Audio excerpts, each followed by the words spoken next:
Fast Forward Productions. The women are speaking. Hello, hello. Welcome to a new episode of The Unfiltered Entrepreneur. I'm your host, Ashley Pollard. And today's guest is one of my favorite people. Michelle and I have been friends. God, it feels like since the beginning. I don't know when. I think we talk about it in the episode. We dive into, when we met and how we met. And we've always supported each other's businesses. We have very similar ethos on business. We're always kind of like cheering each other on in the DMs and things like that. So I'm really excited to dive into this one with you. And it's very fun because you will see that we definitely spend some time on a topic that gets a little bit of backlash. We're going to dive into our thoughts on it. You have so much to learn from with Michelle. Do everything in her space that you can. Anything free, you will learn from. Join her Facebook group, follow her on Instagram, whatever you want to do. You will not ever regret following Michelle in her space in the business she's created. She's just a powerhouse of creativity. She's a shining light. She's such a great leader, and I'm very honored to call her a friend. So tune in, enjoy.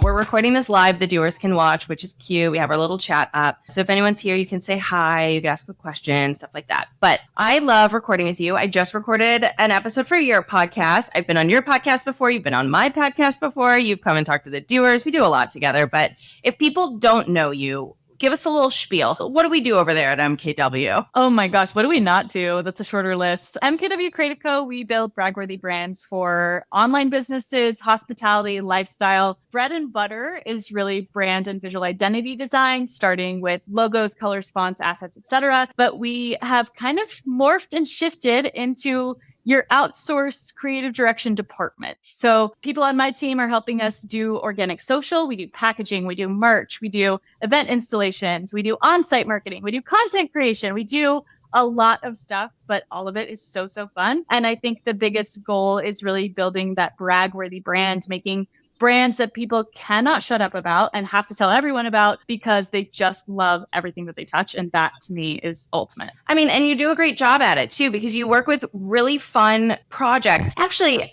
you work with great businesses, period, but you make them so much fun. You create like such an excitement around the brands that you work with. If you haven't been, you need to be following MKW Creative on Instagram because it is really cool to see what you do. For instance, the San Diego Open, where you have this incredible campaign of like tennis balls all over the place, tennis taking over, which is really fun.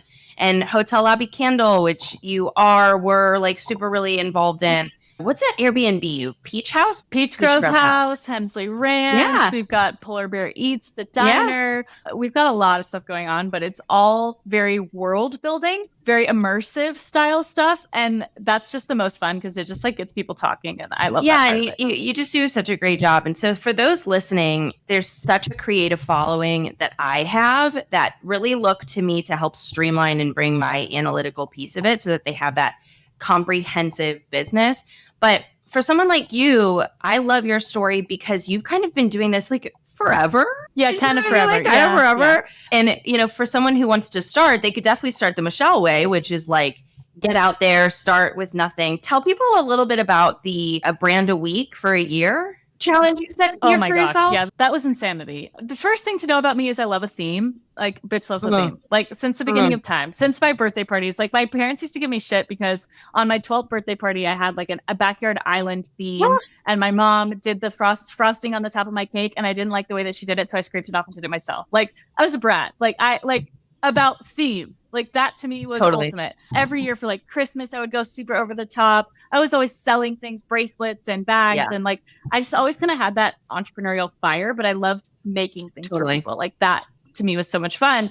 So when I went to college, I majored in fine arts and art history, double major at University of San Diego, and really told myself like, I'm going to be a museum curator. Like that's going to be it for me. I want to like hobnob with the richy rich peoples and the well-to-dos and be around the art. Because I didn't think of myself as an artist because I felt like kind of a half job in the art department because I didn't paint and I didn't draw.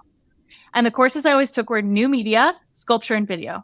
I didn't learn graphic design in college. I took one visual communications course. We had a 2-week unit on Illustrator. And I was like, this sucks. But as the story goes, my friend said, oh, my uncle has this jailbroken version of the CD of Illustrator. And you can just put it on your computer so we don't have to go to the computer lab to do our homework. And I'm like, hell yeah. So I downloaded it on my computer. Half the controls didn't work because I did not want to pay for the Creative Suite. And then I just kind of kept messing around and kept going with it, and then started posting some of the stuff I was making. A friend of mine started offering surf lessons. So we created her brand. And then my sorority needed stuff. And it just evolved. Got an on-campus job doing posters for like the homecoming parade and the football games and things like that. And then my parents, between my junior and senior year of college, they're like, you should just start a business. I was like, what are you talking about? What does that mean? I was like, who would pay me and what's an invoice and what should I charge? And they're like, well, charge more money than you would babysitting, which was the only other job I'd had up until that point. I was charging $12 an hour for babysitting. So I charged $15 an hour for graphic design. My gosh.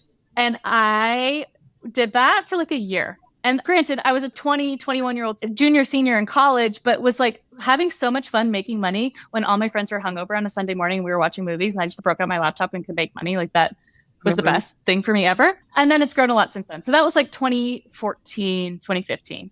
Went from that to like full-time with my business, lived at home for a year, saved money, scaled up, then got on like the digital nomad bender and like went all over the world.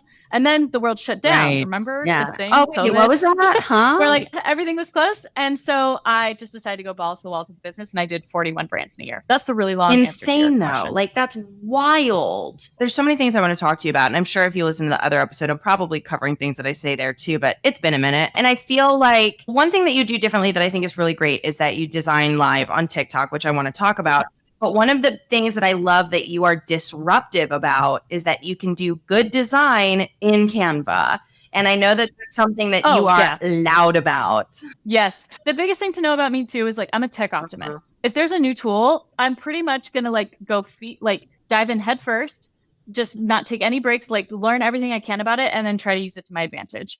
And I think that a lot of people are having those questions with like AI right now, which I'm sure we'll cover. But when Canva came around, I did what most designers do. And I was like, never used Canva. And then I realized that the stuff that I hated was when clients had to come back and be like, oh, wait, I want this one thing changed on my business card. Or can you do this one thing? Can you just, and my inbox would get flooded with these like teeny tiny little piddly requests that I just felt like were bogging me down from having big ideas. And so I needed a way to help my clients be self-sufficient in their own brand. You paid a pretty penny to get the branding made in the first place. Why would I gatekeep your own success by trying to keep you on a retainer? No, I did not want retainer clients. That for me, I was like, that does not work for my brain. It just doesn't. I want a project. I want to start and a finish, and I want you to fly the nest and be free. So setting them up in a Canva account gave them the autonomy to be able to execute on their own, where they didn't have to work with us, but they wanted to work with us. So that was the shift, is like, I'd rather have them be as successful as they can on their own. And you preach this too, right? Like, you don't need me. You want me. Right. You don't need me to tell you. Everything I'm going to tell you already exists on the internet. But you want it to come from me because I'm going to understand your business, understand what you're after, and be able to get you from point A to Z a lot faster. It's a completely different deliverable to say, we want new business cards than like, can you change this color on the business card? It's like, just go in and do it. Or so-and-so changed their email. They changed their email address. Can you re-export all my... I'm like, yeah. No, I think it's a great shift. And I think it's a good call out because I see designers sometimes who are like, and don't worry, we don't work in Canva. And I'm like, you have to understand that there's like nothing wrong with that. I always tell people like, and this kind of is a perfect segue, things like AI and things like Canva, it's like not using a calculator when it came out. You know, it's like, it's just a different tool. It's a tool, it's a resource. And someone needs to know how to use the tools and resources. So it's not like totally getting rid of something. But what I love about AI, specifically at like when ChatGPT came out, is I was like, we finally have a calculator for copy, because it's not going to spit out great copy, but it's going to spit out something so good that a copywriter can then go in and add flair instead of just taking the time to put words on the page. It's like, that's the time consuming part. And now with MidJourney, which we're doing a MidJourney like play session in the doers soon, because I was like, I'm not an expert. Don't think about ever paying me or like asking me for advice on MidJourney, but we're playing and we're like learning something. So like, let's just all play together. And you are doing the sickest stuff in MidJourney. And we've started creating really cool things in MidJourney for one of our rosé clients, because we're like, we can't fly to Provence for this photo shoot, but we can act like it. And so I want to talk a little bit about MidJourney, especially your experience with it, because I have to say you're part of the reason that we got into it, because I'm obsessed with what you're churning out. It's the most fun. And it's the most fun for the person that has the visualization gene, but doesn't have the execution skills, right? So for someone like myself and a lot of for the brands that we work with, so much of the introductory phase of brand design, we spend an entire week and a half on research. We got to know your brand questionnaire. We need to know your audience. We need to know your aesthetics. We got to find your theme, for lack of a better term. And to be able to take that information and immediately be able to produce a visual to gut check with your client to be like, is this kind of what you were going for? Because clients don't know what they're looking for. How many times have we heard like, I'll know it when I see it? It's like, well, how am I supposed to produce something for you to see? Like, what? So you're just cutting down on that feedback loop of hitting your head against the same wall by just going there, right? By just going that direction. And I think with for visualization and brainstorming, MidJourney is a huge tool. The other thing to know about MidJourney, and I think when I've started to describe this to people who I know who aren't even in creative industries, they don't understand how it works, right? So understanding how it works is really important. So MidJourney, what it does is it basically looks at all of the images of the whole internet, and it starts to correlate terminology with visuals. So if you say, I want to see a purple barn, it knows purple because it can find image purple, and it knows barn, and it can be like, how do I mishmash these two things together? The catch is it's all open source, which is great. We love that. Very, like, if you're into the whole NFT, Bitcoin, blockchain stuff, that's a whole other going into that today. Terminology. Not today, but the way that I've described it that I think is resonating with people is think about it like DNA. You can have the same two parents, the same sperm, the same egg. When you have kids, you don't have clones. You're not going to get the same result twice. No one is going to get the same result twice because you don't know what source material, what genetics that MidJourney is pulling from. So it's going to pull from this whole huge, infinite number of possibilities of outcomes and give you a unique result every single time. It's so much fun. And that's the beauty of it. It's so But it's also funny. It's so fun. Like, first of all, I'm loving the results, but I'm also dying over the fails. Yes. The fails flops are so funny. By the time this comes out, we will have closed a Christmas in July promo for Me Time. Okay. So, I was like, oh, maybe I could do, because we're doing this shoot where, someone's peeling an ornament off the tree and putting a bikini on it. Right. And so I was like, I wonder if we could generate like an image of it so that I don't have to set up the tree on Saturday and like do it. You know what I mean? And the pictures he came up with, garbage. It was like, those 50s retro swimsuits that were like a one piece throughout with like a teeny tiny skirt around the middle and like Madonna pointy boobs almost. It was that like flying on a hanger in front of a Christmas tree. And I was like trying so many different prompts to make it happen. It just was not happening. Or like sometimes like someone's arm comes out through their chest or like sunglasses, like arms, hands, teeth gets messed up, but it will not generate bikini. Okay, so I tried because I tried bikini and it said that it was like a banned word. So I had to do swimsuit, and then I was like, ugh, it was so funny. Forget it. So funny. Yeah, the flops are just as funny. Just like as there's funny. Sometimes where you're like, okay, that's not what I wanted at all. But I think to the point, like what I'm noticing in my Facebook group, we have like a weekly prompt that goes out now that's like, kiss my AI. Like, show me what you made with AI this week. Bonus points. If you already posted to social, drop in the link from your social so we can go hype you up, etc. And people are commenting and they're like, tell me your prompt. And it's like, well, that's my recipe though.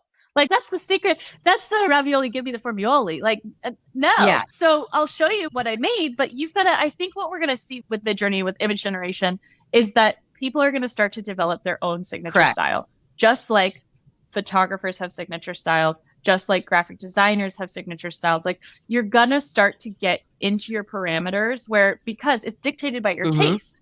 So you can do it with your settings if you're hitting /settings and you're messing with whether you want high stylization, low stylization, raw mode, not raw mode, all the different like factors. You're going to start to see artists dig into like what their aesthetic is. And I think people that are struggling with MidJourney right now are the ones that are just using the MidJourney default because their shit looks like everything else and they can't figure out why it doesn't look the way that they want it to look, and because they don't know the terminology to Well, use. and it's interesting because being in MidJourney, it's really interesting. You get to see other people's prompts because you also see all the ways that they're fixing it to get closer, you know? And so I'm like, what did they tweak from this one to this one because they like want this one upscale? What did they change that they got the result that they wanted? And so I'm playing now more with how I'm prompting the system, but also, you know, you see it with ChatGPT, which to my point earlier, like AI, first of all, doesn't change the fact that I still have to do a photo shoot this weekend. You know, like I still need my bikini shot. And so it doesn't necessarily like take that, but it's such a good way for designers on MidJourney and copywriters with ChatGPT to create, to your point, like recipes or like stylizations or like their own methodology of extracting copy, extracting design that can become proprietary to them. Yep. And it's world building. I mean, think of the whole mock-ups like industry, right? Photoshop mock-ups, buying Photoshop mock-ups online. Forget it. I literally this week fed MidJourney a mood board for a project and said, create a wine bottle mock-up based on this mood board. And it gave me a wine bottle mock-up in the color tones, the lighting, the styles, the everything, the props, styling, the whole bit. So all I have to do is export that shit, take it right over to Photoshop, get the label on it, and we can go to market. This is an e-commerce ready mock-up. That's huge. Mm-hmm. I mean, the opportunities are endless. And I'm not a designer. I'm a creative in Excel. Like that's where my creativity explodes is my Excel spreadsheets. Like I am not a designer. I am not the one doing anything creative in my business. Whereas like you are, you know? So for me, I think it's just fun. It's just fun. And I don't want to be out of the conversation. Like I want to be able to contribute to and understand this next level. I don't need to master it, but I do want to be able to like be in on it. You know what I mean? Well, and for the people that are so like, oh my God, AI is coming for my job. It's coming for my job. Like, could every client that's ever paid me to make a logo learn Illustrator? Yeah. Yeah, they can. They can buy the Adobe Creative Suite. They can learn how to do logos. They can learn how to pull it together. Can anyone that watches me do a logo design on TikTok Live also get out their computer and do exactly the things that I'm doing? Yes. Can they live inside my brain? No. That's the thing. So it's like, that's the difference. Like the tool does not make the creator. Just like you put a chef in a private kitchen or you put a chef in an at-home kitchen, there's still a chef. Like it doesn't matter your surroundings, your environment, your tools. Like they can still probably cook a damn good meal with an air fryer, an oven, and a stovetop, and they don't need a sous vide machine. But they can make a delicious freaking meal, and you're not going to want to do it yourself. You'll still pay them to cook you. Yeah. Exactly. Why do you think private chefs, all these private chefs in the Hamptons, like all these people could make their own food? Do they want to? No. You're still going to pay the creative professional to do the job. I always tell people there is almost nobody who pays for solutions. They pay for custom solutions. Nobody's like, oh, can you build me a house? I don't want to be involved. It's like, no, I like your style. I want you to make my style come to life. You know what I mean? It's a meeting of the minds. And it's not necessarily like I need a house built. It's like, who will get it? Who will get me? Who will make my vision come to life? I like their vision. And that is what you sell. That is truly the proprietary sell. And who knows how to fix the problems that I could never anticipate. Yes. You know what I mean? Like, who knows that when we have a slab leak, what has to happen next? Because yes, you could go to the internet and yes, you could probably ask ChatGPT, what do I do when there's a slab leak in my construction? But the peace of mind knowing that you hired a professional that has experience doing the thing you've never done before is worth the money. Totally. Alone. And, you know, that's where, and I, honestly, not only does it create jobs in like the tech space, you know, but it also creates more opportunity. Yes. So this is a question that people often ask me about ChatGPT. Do you tell your clients? Because we use ChatGPT relentlessly, but we would never pass a ChatGPT answer to a client because it's just not there. It's not good enough, you know? So I know that's your answer, but you know, for the people who are like, what do I tell my clients? Am I a hack? Am I like, da-da-da? First of all, I just told a client today that we were using AI and I positioned it like you are working with a very high advantage. Yeah, innovative. This is not stock photography. You will never see this anywhere else and you didn't have to pay for it, which, you know, you didn't have to pay for an expensive shoot. So for you, how do you communicate to clients and what do you say to someone who has so much anxiety about like, am I allowed to do this? And are they going to be pissed that I am? Our biggest issue, and this is for social media specifically and brand design, is our biggest issue when it comes to our client. They by default, are experts in their business. They are not copywriters. They don't know how to necessarily verbalize or articulate what they're doing, who it's for, and why and how. They can give us an idea, but they don't have it in the way that us as marketers expect. So we use ChatGPT to expedite the process of idea to execution. So, for example, we've got a client where we run a bunch of brands for him. He writes his captions on his social media in his own voice and tone based on his own life experiences. We've been taking those captions, giving them to ChatGPT, saying, write me a 500-word blog post on this topic. So he may have started the idea. He may have kicked off the idea based on a real life experience. Great. Now we say, ChatGPT, write me a 500-word blog post. Then I say, ChatGPT, create a 12-frame Instagram stories series based on this blog. Now create me a TikTok video script so that I can go back to my client and say, remember that post you posted last week? Can you go record this TikTok video? Here's your script, frame for frame. Then I go back to ChatGPT, and because I've done this now 12 times in the same feed, I can say, based on what you know, what blog topics would you recommend that go along with these themes? Then it's spitting out 40 different ideas for topics that are tangential to those themes. So now I'm taking that content and I'm saying, great, let's create carousel posts. Let's create our Instagram stories. Let's create our content calendar based on the information that someone who would get value out of this stuff would then get value out of in the future. So copywriters, again, if you're afraid of AI or if you're afraid of selling your client, your sell to your client is that you're going to create more high quality content in less time. So instead of saying, oh, I'll write you a blog post for $500 and it's going to take me 6 hours, you're saying, I'm going to write you 10 500-word blog posts in 2 hours, and all of your threads, all of your stories frames, all of your TikTok scripts, all of your media that's going to then promote the blog post, so we actually get leverage out of your blog post. It's more deliverables. Totally. That's the win, right? Because I also think how you present it is different, because you and I do believe that this is a leg up, right? I do believe it's an advantage. We have literally assets that we pass to this rosé brand of bottles of rosé or glasses of rosé with meat skewers, because we were doing recipes and stuff like that with Provence in the background. No one has that asset, which is so proprietary. And we were able to be quicker. We got 2 weeks of content done in half of an afternoon versus, maybe a little longer because we were playing. I design logos. That's my favorite thing to do. It takes me 4 or 5 hours to come up with a really great logo brand concept presentation, start to finish, which is fast already. Industry, that's fast. I can go to ChatGPT, and it's not that far off to think that design a brand for a food truck, and then it would give you the options, right? And let's say I'm the business owner of the food truck. Design my branding for my food truck. And ChatGPT will probably give you very good answers. You as the business owner, you're not necessarily going to know why they work well for your business. And even if you give it all the information in the world, you're not necessarily going to know if that's actually going to hit your audience, because you're not a marketer. So the advantage that I have, where my brain is going to is it's not a far off idea for me to go to ChatGPT to come up with logo prototypes. I'm going to use ChatGPT and MidJourney for logo prototyping, because I'm going to say, okay, I want a Art Nouveau inspired icon mark that's stylized, botanical, but I know what all those words mean. I know where that it's going to pull from. I have the art history knowledge and the art knowledge and the terminology and the vocabulary to get towards that result. That is the vision that was still mine.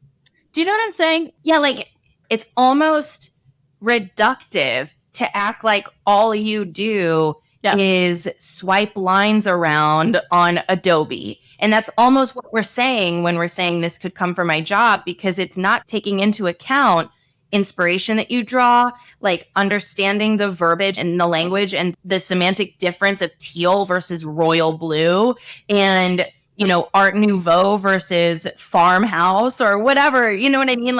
That is what makes you creative. And that is what makes you different than your client is not going to be able to go into MidJourney and type all of those things out. Right. You can use MidJourney to learn this stuff. So if you're the person that's which I saw someone commented here, what I would give to understand design, go to MidJourney, use /describe, drop in an image that you like, and you're like, what is this even? And it's going to give you 4 different descriptions of that image. So you can be like, oh, I like this because it's neo-futurism. I like this because it's Bauhaus. I like this because it's Dadaism. And start to teach yourself those things so that when you get down the road, you can be like, oh, I know what we need for this brand. We need surrealist. We need, you can get there. You can get there. So use the tool. But I think that it's we saw during COVID. There's a lot of people that saw the world shut down and then they're like, lean back and they're like, I'm just going to wait for this to pass. And there's a lot of people that leaned in. And I think when you lean in, lean the hell in. Lean the hell in, because I think there's a lot of fun to be had and being kind of the one that's pushing the boundaries. I got onto MidJourney and Discord, and within 48 hours, I had like 12 different use cases for clients. So it's like, oh, this is going to be game changer. Game changer. And I think that it's really fun to think about what is possible now, right? Like seeing that we could pull together that quote unquote photo shoot on MidJourney. I'm now like, what if Morgan, like someone who like dresses like Morgan Stewart is like standing in the background? Or like, what if it was, just like interesting stuff. Okay, I'll give an example. When I was, it's so funny. I would die to see what these people are actually doing with the MidJourney graphics. Like some of them are so wild. So this person was doing some project where he was taking every Sesame Street character and putting them in like sinister, really disheveled situations. So it was like Big Bird is grilling hamburgers inside of a like disgusting food truck, and there's like black soot all over him. And I'm like, what are you doing?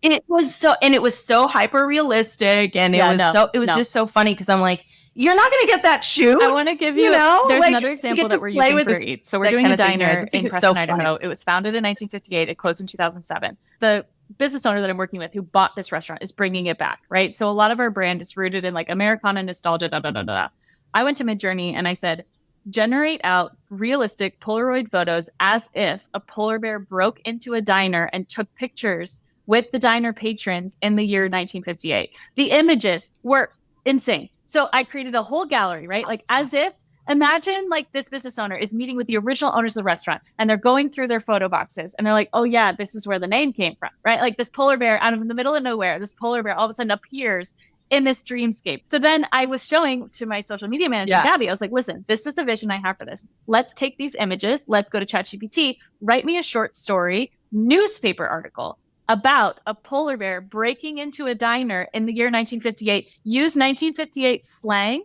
and include first-person accounts of what it was like to take a picture with a real-life polar bear. So now we're playing with that.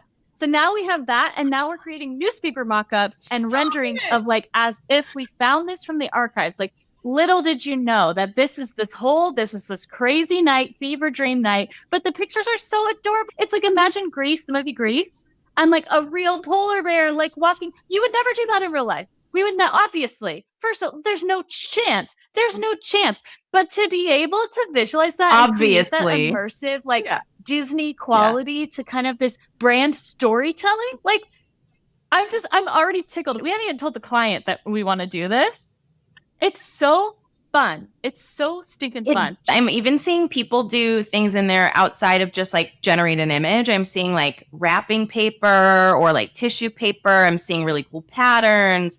I'm seeing like kids' cartoon books. Like, it is just, the opportunities don't stop. And like, Michelle, also, what the hell goes on in your brain? Because the fact that you can think of that idea, like, that's the reason you will have a job. Do you know what I'm saying? Which I do agree. But like, my mom's an interior designer, right? My sister's a wedding planner. Like, I'm surrounded by creative people all the time. My mom is doing her colleague/friend's house. And she says, I want my kitchen remodel to look like Chris Evans owns a beach house and is wearing a cable knit sweater. So we went to MidJourney and we said, show me a kitchen, high resolution kitchen rendering that looks like Chris Evans owns a beach house and is wearing a cable knit sweater. The results that we got on the first try will blow your mind. And I was like, Mom? And I like ran over to her. I was like, look. And she was like, oh my God. Amazing. Because if anything, again, inspiration. Like, oh wow, I wouldn't have thought to do two-tone marble. Like, interesting. That's a cool concept, right? Or like, it was already like bringing in chairs and lighting and like that you, any idea that you have can be real. Is this not the dream? Like, is that not the dream? The dream. It's the dream, you know? I think it's so genius. And I love the way that you are so playful with it, because not everything has to be so serious, you know? Like, I tell people all the time, none of this is actually important.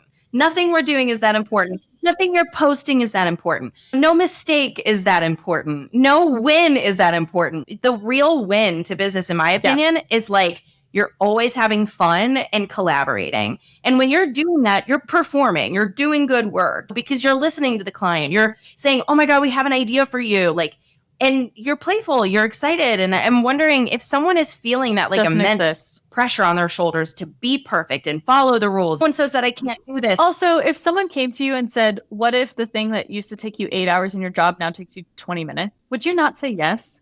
Come on. Because what can I do with the other 7 hours and 40 minutes? I can go sit on the beach. I can walk my dog. I can have really good conversations with my friends. I can go to a museum. I can travel. I can do like, why not?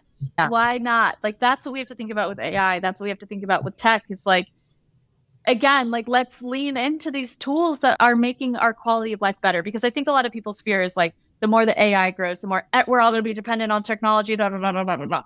Yes, but also is the pendulum going to swing towards like real life experiences, tactile things, texture, sound, taste, culture. Like those things are going to grow in concert with each other. So I don't think that it's all one or all the other.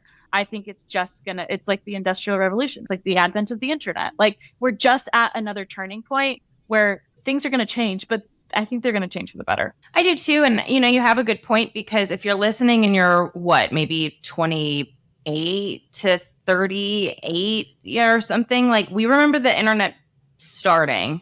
And like we had the AOL startup sound and you couldn't be on the phone at the same time and all of that stuff. And so I think we are always just like excited about new tech because we saw it like boom. And that's the millennialism of it all is that we love threads and we love new tech and we love new softwares. And to your point, there's always going to be an opposite and there's always going to be a pendulum swing the other way. And we're noticing that more and more as like kids who grew up being photographed on the internet are starting to retreat and be more private and XYZ. And I think that with everything else becomes important. So with the advent of AI and with like the growth of it, there's still a need for the person who hand draws an illustration for your family or like, you know, personally designs a whatever it is. So it's just preference. Choose what you prefer, but I would prefer to not be out of the conversation. Yeah, totally. And if something like, for example, San Diego Open, Barbie movie is going to come out. So I did an entire carousel of like all the top players as Barbies. Fun, silly, like social, like fun. Cute. Just Photoshop all that stuff and make it look like all the people?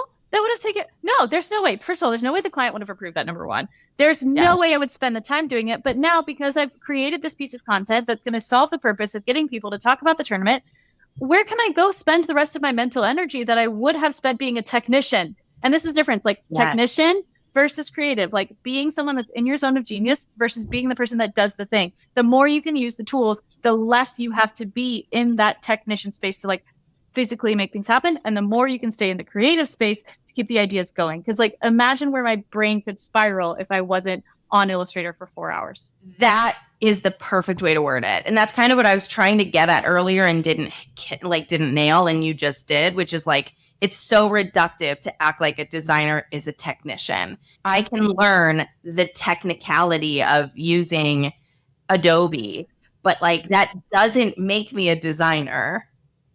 I know words and I'm not an author, you know? So such a good point. Michelle, I love having you here. I want everyone to know about all of your things. First of all, I want them to know about your Instagram. I want them to know also about your Facebook group, which is powerful. If you guys love the doers, you have to go into her Facebook group because there's a ton of people in there and it is so much fun. So where can we find you? Where can we participate in all the things? Oh my gosh. Okay. So on all the socials at MKW Creative Co, yellow profile picture, you can't miss it. Podcast, Kiss My Aesthetic. Yes. Facebook group by the same name, Kiss My Aesthetic. We have lots of like daily prompts that go out. So like networking opportunities, job opportunities, AI, new intros. The group's really been popping off in the last few weeks. I mean, we've gotten like over 1,000 new members in the last 2 months, but I am ruthless about quality. If you spam post or you break a rule, you're out. No exceptions. You do not get a second chance. You're out of there. Right. So it is high quality. And people have to ask me a lot of times, at least people in my network ask me like, is this okay to post in the group? And I'll give it my blessing. So if you see a post come through, it's because I've probably had my eyes on it. That's, I think, what retains the high quality. Socials, yep, all MKW Creative Co. If you want to work with us, mkwcreative.co. And well, that should be it, I think. Michelle, you're the best. It's so fun. I could just talk forever.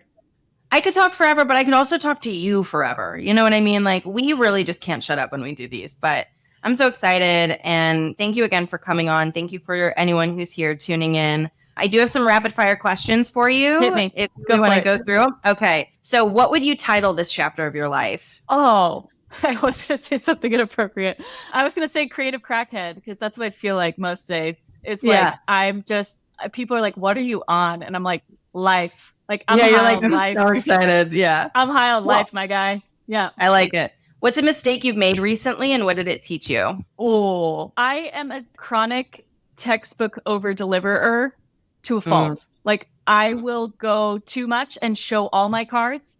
And I get feedback from like kind of my internal team and my close circle being like, don't show them everything you've got from square one, because that's all your tricks. Like, hold back.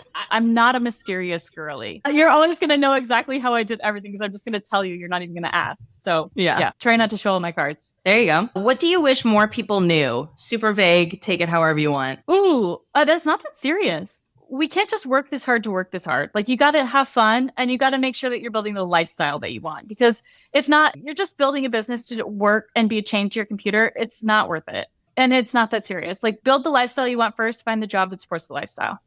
Totally. That's such a good point. And then 2 fun ones. What's your go-to cocktail? Oh gosh, depends on my mood. I'm a theme girly, so it depends on where I'm at. If I'm in Italy, I'm having a spritz. If I'm in San Diego, it's spicy marg. If I'm in New York, I'm having an espresso martini. Beautiful. We love it. And then last meal. Breakfast burrito. Really? Breakfast burrito. She loves it. And I'm like a foodie, but like, man, nothing hits like, especially first you got to go surfing. I'm in San Diego, if you can't tell. You go surfing and you get out of the water and you get yourself just like at the size of a small child, breakfast burrito. Nice. Beautiful. Yeah. Well, Michelle, thanks again. You're the best. I'm sure we'll have you on another time at some point. I'd love to. Yeah, for sure. I recently talked on your podcast about threads, which is super fun. You talked about MidJourney on mine, which is fun. So we're just going to, anytime something new comes out, let's talk about it. And then I'll leave you with this mic drop moment, because if you're not pitching right now on threads, I think you're missing out. Yeah. Every brand wants traffic on their threads. Every social media manager that's tasked with threads is checking their notifications relentlessly. So if you have a dream and you have a brand you want to work with, if you are not courting them on threads right now, I mean, do it. There's no reason not to. Go for it. No reason not to. What's the worst they say? No, they ignore you. Who cares? It's not that serious, like we said. It's not that serious. Anyway, thank you all for watching. Thank you for coming, Michelle. And I will see you guys next time on the next episode of The Unfiltered Entrepreneur.